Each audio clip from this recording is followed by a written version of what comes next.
You ever expected one thing and get something completely different? Like you go to McDonald's and you order a Big Mac and somehow they give you a fucking Whopper? Like, how did this happen? Well, that's me with the anime wondereggpriority. See, I was going into this expecting a wholesome, sweet coming-of-age story. And what I got was still kind of a sweet coming-of-age story, but with a shit ton of trauma Trojan horsed in.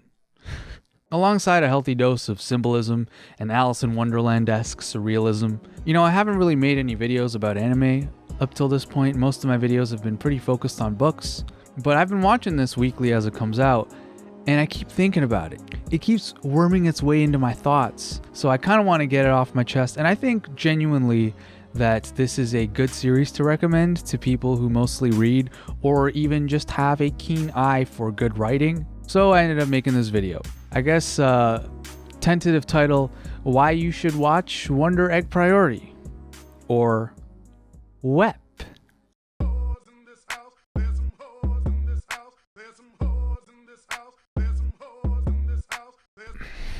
You know, in hindsight, that feels really inappropriate.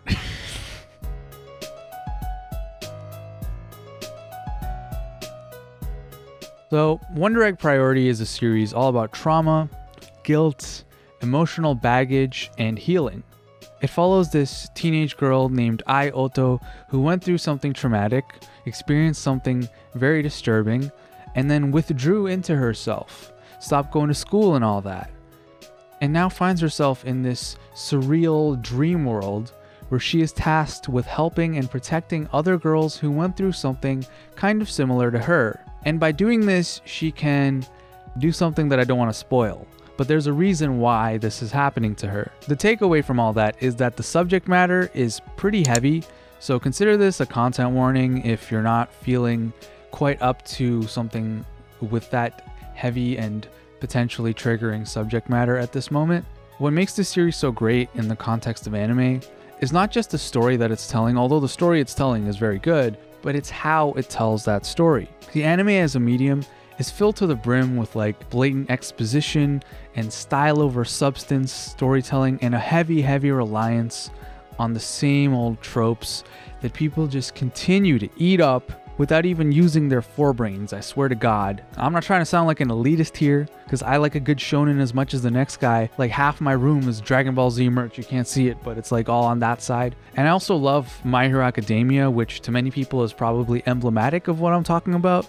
You know, it's very in your face, it's very unsubtle, and it utilizes a lot of the tropes that many anime fans and even non-anime fans are super used to seeing. But that's not really the point, that's not why we're here. To get back to wondereggpriority.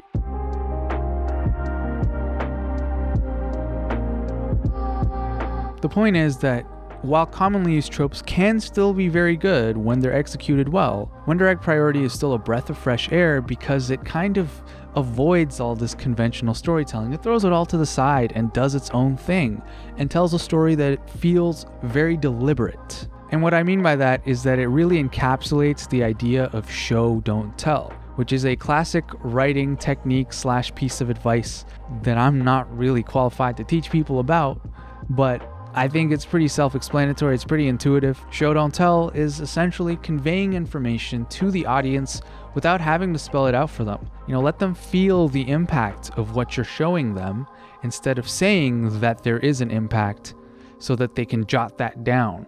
They don't need to jot it down if they feel it in their bones. And that's the point of storytelling, right? It's to create that emotional connection. So just as an example of this, I'll use a kind of controversial scene from the show where a character says something kind of sexist and misogynistic to another character and doesn't get called out for it. Now that does not mean that the show condones misogyny. In fact, it's basically the opposite of that. But instead of sitting on a soapbox and saying, this is a sexist thing, this is bad, and you should not like it, it just lets the scene play out and lets the audience feel it. As the scene plays out, you see the reactions of the other characters, and you can see that some of them are visibly upset. And what this does is it immediately puts you on that character's side. It doesn't have to tell you this character is untrustworthy, and it doesn't have to tell you this character is the one you should root for. You will feel it. And you will be naturally inclined to do it just because that's how the conversation played out. It doesn't need to tell you that sexism is bad, although there's plenty of people who haven't learned that yet for some reason. But the point is that it shows you these contrasting opinions and kind of guides your hand through the story without spelling anything out for you. And I find that really refreshing. And by the way, that's not to say that a soapbox is always a bad thing, because you do need stories that are explicit and to the point and not necessarily subtle, but I don't think that should be the end-all be-all, and that's why I'm so happy with this show. And yeah, there are plenty of good stories that still utilize heavy-handed methods like exposition, especially stories that have more fantastical elements.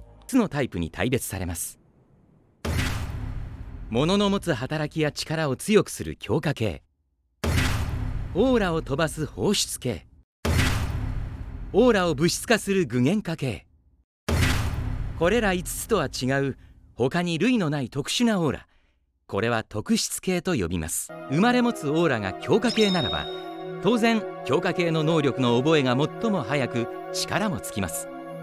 そして隣り合う変化系、放出系もwondereggpriority leans away from that kind of storytelling and much prefers to use visual metaphor and let the audience infer the meaning of things. You'll see monstrous incarnations of people's trauma. You'll see environments that reflect the environments that those people were in. And you'll see resolutions to the conflicts that in many ways mirror the initial situations that caused that trauma in the first place.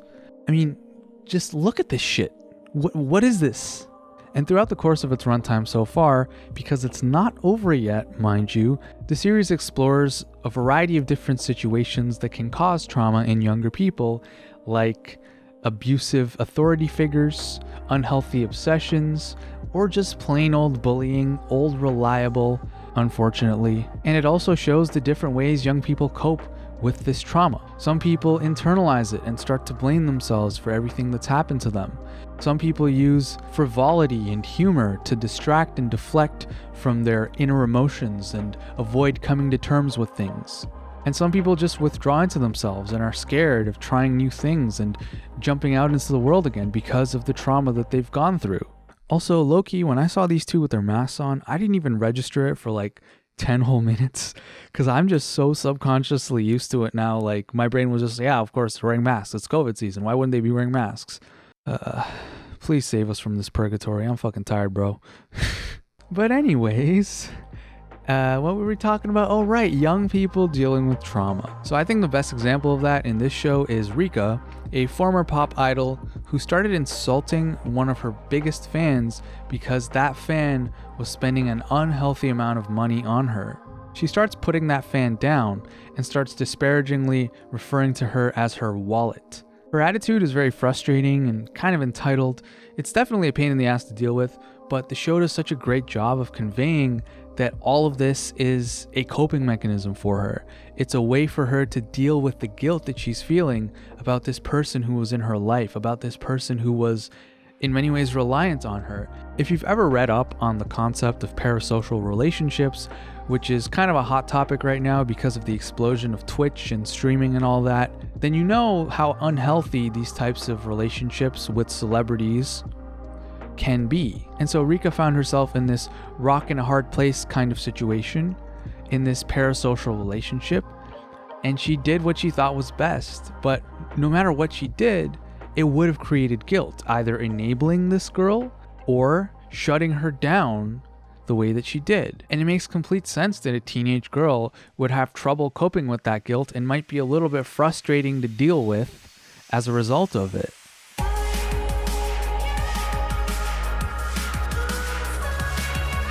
So I want to talk a little bit more about the symbolism in this story, because like I alluded to earlier, it's not just being told on a surface level.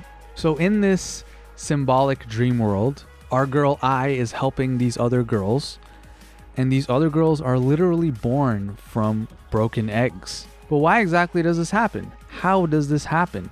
And what does it mean? I don't mean like in the sense of, in the context of the actual story and in this world, why are there eggs and all that. I don't think it matters so much why it happens from an in-world perspective. I think what really matters here is the symbolism. You know, what are we supposed to take away from it? What does it represent on a subtextual level? And I'm not really sure what the answer is to that. I mean, the show's not over yet, so that could change, but I don't know if we'll get a straightforward answer to this, because I think part of the appeal of this show is that it is symbolic enough that you can kind of have your own interpretation of what you're seeing. You know, when we first meet Ai, she's very withdrawn into herself. She's kind of a hermit. You could say she's withdrawn into her shell even. And by breaking these eggs and helping these girls, she is breaking out of her comfort zone, coming out of her shell, literally, physically, mentally, symbolically, all of the Lees cracking some eggs to make an omelet, I guess. I don't know. Eggs can also represent growth. You know, what is the potential of an egg? It's limitless. Anything can be inside it, right? It's an embryo. It hasn't come to fruition yet, and therefore the possibilities are endless, and therefore the potential for growth is endless. I don't know if that has anything to do with what the writers are actually trying to say, but it's like, it makes you think, right? It just makes you wonder what it could mean. And if that is what eggs are in this world, if my interpretation is anywhere near the mark, well, then what is the significance of breaking the eggs? Is it literally just you gotta crack some eggs to make an omelet? Is it that simple, or is there something else? I don't know. I'm not an expert here. I just like thinking about it. The inherently dreamlike setting of the show also contributes a lot to the vibe and overall quality and impact of the story. It helps all the subtlety and symbolism feel natural. It feels like the right way to tell this story, because we are in this kind of surreal place where the line between reality and dream is kind of blurred, but it never falls into the realm of being convoluted. I mean, the first episode, to be fair, is a little bit confusing. It took me a little while to get into it because it does kind of drop you in the middle of things a little bit. If I had to make a comparison, I'd say it's kind of like the first episode of Steins Gate, which if you've seen Steins Gate, you know that it can be very confusing on first watch.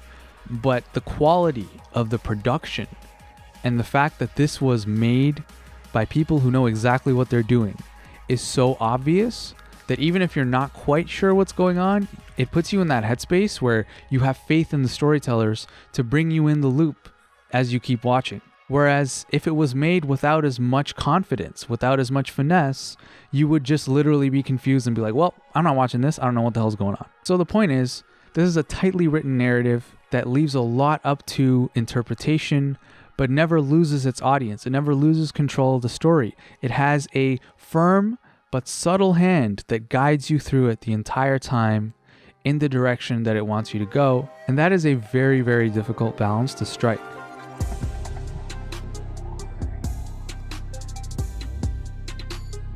So I've talked a lot about the writing and how it's a breath of fresh air and all that, and all of that is true, but the show's not slacking in any other department either. Everything that you would want from an audio-visual medium, as far as presentation goes, it's all there. It's all knocked out of the park. Cinematography, on point. Directing, on point. Like I said earlier, even if you're confused at first, it's very clear that this is made by people who are experts in their field. And I think that is the mark of a good director. Like, you just feel the quality. Animation, gorgeous. The attention to detail is spectacular.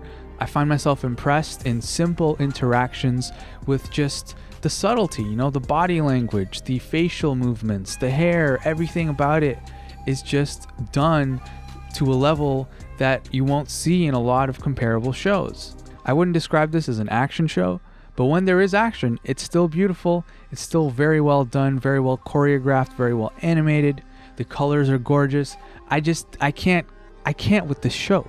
What else are we missing? Character designs. Character designs are great. They do what good character designs should, and they tell you something about who these people are without having to tell you. When you're talking about visual mediums, character design is a crucial aspect of show don't tell. You can tell so much about who a person is from how they're standing, what their facial expression looks like, you know, their default facial expression, what they're dressed like, the proportions of their body.